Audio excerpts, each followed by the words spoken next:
Expivi's script engine is a system to allow complex price calculations based on SKUs, and in particular SKUs that are listed in CSV or Excel files.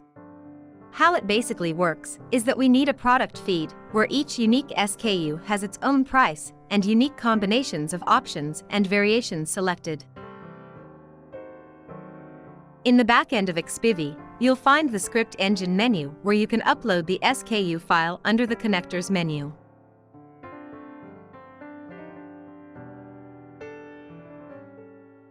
When you've uploaded the file, you can use the script editor to write scripts, make price calculations based on the SKUs.